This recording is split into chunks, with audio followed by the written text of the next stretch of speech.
Welcome back. Rising food prices are forcing New Yorkers to struggle to feed themselves and their families to rely more on food banks as well as food pantries. Now, U.S. inflation is at its highest level since 1982, eroding consumers' purchasing power and exacerbating the food insecurity crisis that was existing before COVID-19. Joining us now to bring us more insight into this, we are pleased to have the Chief Procurement Officer of Food Bank for New York City, Bob Silvia. And Bob, good to have you. Thanks, Darren. Good morning. Good morning. And give us a little insight into this here. We know that since COVID-19 hit, we saw more and more people enter into food insecurity. People who have all of a sudden became the have-nots. What's it been like for you trying to navigate through this and trying to come out of this COVID pandemic when it comes to just the area of being able to supply food? Yeah, I mean, we've seen a double increase in the amount of food that's been requested by a network. And luckily, we have a strong network of partners in the community, as well as government agencies, corporate sponsors, and donors to cope with the increasing demand. It's been a challenge. Yeah. So for you, talk to me about the increase in the price of food. How has that directly affected you? Well, I mean, we are purchasing food and getting donated food as well. And as you can imagine, it's not only the increase in prices, but the supply chain shortages have really put a strain on the network.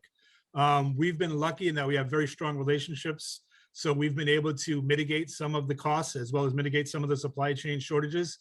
But it's been a challenge. We've seen in some cases 30 and 40% increases in the amount of in the pricing that's we've been purchasing on our wholesale end. And a lot of the increases have been due to shipping. So shipping costs, trucking costs, the price of a container from an overseas supplier have in some cases gone up tenfold. And so we've seen that. We've been able to try to change our market to a more local based market to avoid some of those shipping costs. And we've had good luck with that. We have strong relationships in New York State, as well as support from the state government in a program called Nourish, where we've been able to work with local farms and local farmers, as well as local suppliers to try to mitigate some of those trucking costs, which has really been a big effect on the supply chain.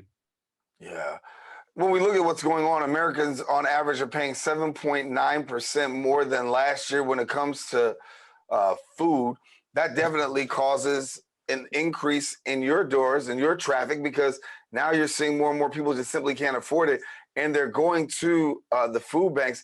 Talk to us about how you've been able to manage and really be able to meet the needs of these people who continue to come through on a more frequent basis.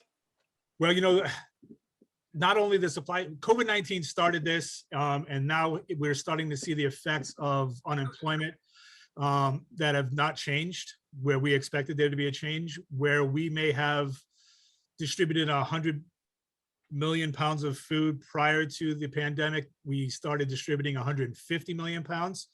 We have not seen a significant drop in that. So we are still back up in the 125, 130 million pounds distributed. And yet on the other hand, we've seen an increase in donations. We've seen an increase in donations monetarily and goods. Federal plans such as the CARES Act and the American Rescue Plan have also enabled more product availability, but these plans aren't permanent. So we're still, as the supply continues to level out at a significant amount more than it was pre-pandemic, we're still going to be looking at increased requests for donations. The best way to support us is obviously through a monetary donation. We're able to translate $1 into 5 meals, which is a big difference. But the food bank requirements have more than doubled in the past 2 years. It's more than doubled. We don't expect that to go down much past, you know, a 50% drop. That's it. That's all we expect. We're in one of the wealthiest cities in the world, and yet on every borough of New York, we have seen an increase in demand. Every single borough, and we've brought in new transportation. We've brought in new trucking. We've brought in double the amount of drivers we have delivering food. So we have been nonstop, 24 hours a day, 7 days a week since this pandemic started. Yeah, you brought me to my next point because when we talk about New York, we're looking at one of the biggest cities in the nation, Yep. one of the largest cities in the nation. But then yet and still, everybody talks about the big city. When you see the big city taking a hit like this, what's the picture like nationwide? Because when we've got it like this, obviously this is just a microcosm of a macrocosm. Yeah. And Darren, I'm not going to tell you anything you don't know here, but you know, at the heart of food insecurity is poverty, right? It's a multifaceted systemic issue. The combination of unemployment, not just unemployment, underemployment, low wages, high living costs, they're outpacing the labor rates, and the inflating prices means food costs just aren't going to be able to keep up, right? So people who were, even that as they're beginning to go back to work, they've gotten used to the pantry.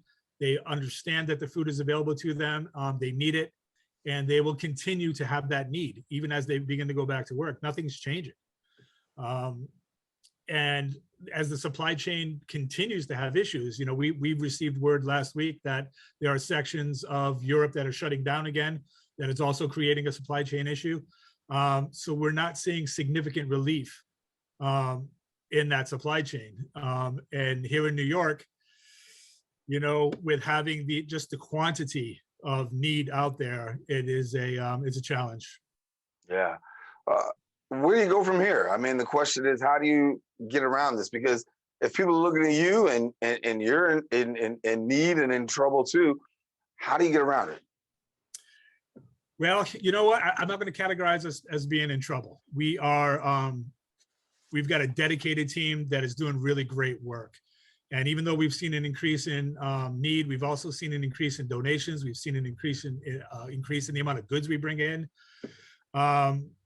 People have been providing regular donations of foods and dollars. We are navigating a very difficult labor market right now. We have significant openings in positions in our warehouse, but we're working through it. We have a very dedicated team. We are not shirking from our responsibility one bit. We will continue to supply every pound, every ounce of food that we can out into the network. And as the change dictates, we will change with it. So we're not. I'm not going to say we're in trouble, Darren. We're not. We're getting the job done, and we're working very hard. Yeah, trouble may have been a bad word for me to use, but certainly I will say in more demand because Yeah. obviously a lot of people are continuing to come to food banks. And as we were talking on this show about the moratorium, with the eviction moratorium now ending, people now having to come up with more money for rent and having to pay, some people having to pay back rent. Trying to meet the basic necessities are going to be right there. Before we go, talk to us about how the general public can actually assist in your efforts.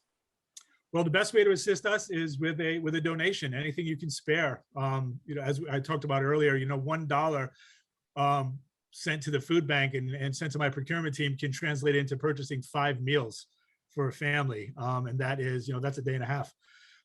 That's a significant amount of food. So anytime we can increase the amount of monetary donations we can get more food out there. We have a lot of streams of food coming in, but obviously purchasing food is one of our strongest avenues, and supporting our operations, you know, with a monetary donation is just going to, you know, get us through this problem even quicker. Yeah. Bob, Silvia, we got to leave it there, but thank you so much for being with us and sharing. Continue the great work of the food bank. You're definitely much needed. And hopefully as we continue to move on throughout the course of the summer, that maybe things can ease up. But I know that that forecast is quite dim right now, given the fact of the inflation and all that's happening with unemployment and underemployment. But thank you for the work that you're doing, and keep your head up. My pleasure, Darren. And remember, I mean, we're a strong city. We are going to get through this. Oh, we are. Definitely no question about that. Bob Silvia, our guest Thanks, here, man. and we thank him. He is the Chief Procurement Officer at Food Bank for New York City. And we encourage you, listen, if you want more information, go visit the website, foodbanknyc.org. And because guess what? We got some more show. Don't go anywhere. Open continues coming up right after this.